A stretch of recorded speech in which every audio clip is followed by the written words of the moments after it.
Nama saya Bapak Rafiq, saya pemandu wisata juga pedagang antik yang ada di Kota Lama. Saya sebenarnya pelestari wayang suket, jadi saya menawarkan wayang suket sebagai paket wisata di Kota Lama. Selain pedagang juga di sini. Ya. Sebenarnya saya dikatakan tertarik enggak juga, saya sebenarnya kecemplung karena saya kumpul sama komunitas, saya lihat mereka ternyata barang-barang seperti itu laku dijual dan di situ ada perputaran uang. Saya melihat kok enak ya, saya akhirnya ketularan. Sebenarnya ini hanya sekedar kayak apa ya, kan cemplung di komunitas tapi ternyata menghasilkan uang. Ya. Di sini tuh tiap lapak itu nggak sama, jadi spesialisasi kita nggak sama, dagangan kita nggak sama, keberuntungan kita nggak sama, nggak bisa disamakan. Kalau saya lebih mainnya ke kertas, dokumen, pecah belah juga ada sebagian. Jadi tiap lapak nggak bisa disamakan. Kalau dikatakan koleksi sepeda ya, kita semua barang kita jual. Jadi paling hanya pernah jual barang, saya pernah beli pemotong rumput. Saya beli 350.000,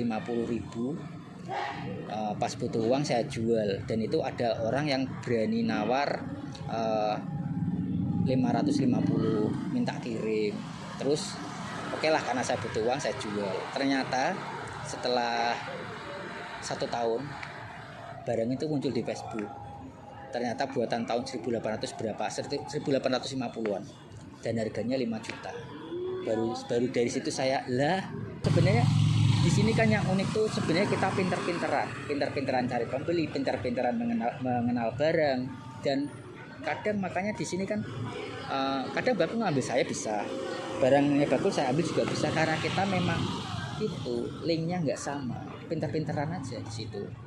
Caranya tuh kalau pedagang terus terang itu kan dia punya naluri, anggap saja dia lihat barang, oh ini aku bisa jual sekitar segini. Itu kan kadang sesuatu barang yang belum pernah kita beli pun kita berani beli. Kita beli, terus di sini kan ada gambarnya, oh kira-kira bisa laku segini. Walaupun nanti kadang juga salah juga, dibeli bakul yang lain ternyata harganya lebih tinggi, ya itu wajar lah. Kita sama-sama proses belajar. Kalau di sini sebenarnya kalau sekarang ya, kita juga bisa ngambil dari pedagang yang ada di bawah kita. Terus ada juga yang nyetori, ada juga kita yang handling sampai keluar kota. Jadi sebenarnya nggak bisa dibuat patokan juga, karena kita lihat kondisinya. Kalau memang pas ada barang murah bagus, walaupun di luar kota kita berani datang. Kadang ada juga orang yang jual ke sini dia nggak paham barang, itu keberuntungan kita bisa tawar, kita dapat barang murah, harganya lumayan. Jadi di sini ya pinter-pinteran juga. Antik itu relatif.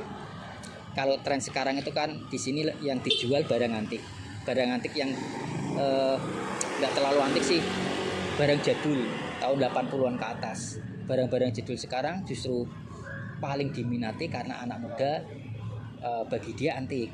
Tapi seusia saya yang antik itu tahun 70 ke bawah.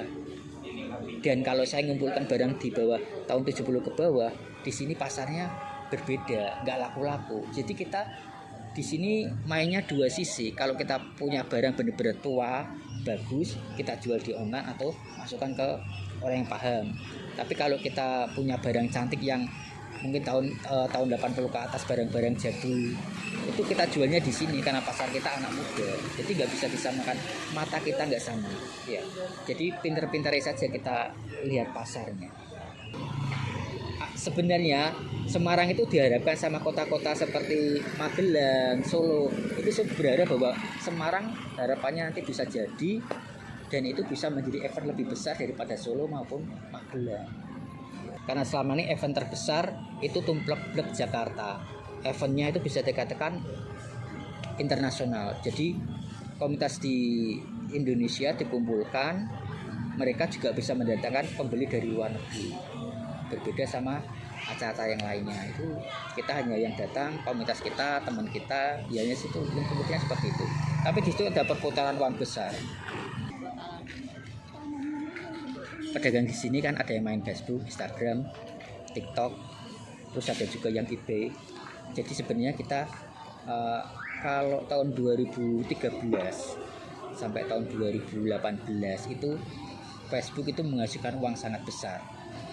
Terus mulai tahun 2018 ke atas itu persaingannya ketat. Dan sekarang saingan kita pedagang itu tambah banyak.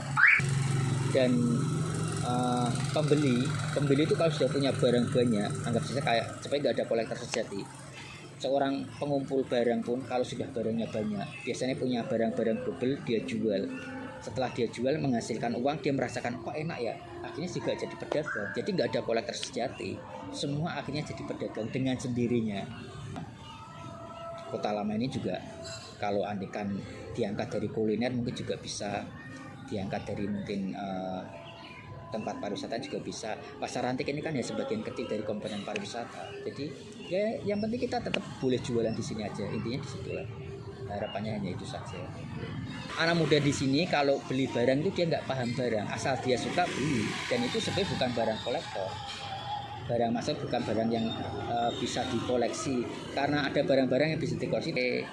Kalau anak muda sekarang dia main pasar, dia berani mengumpulkan sesuatu, nggak usah barang jadul lah, barang yang keluar sekarang.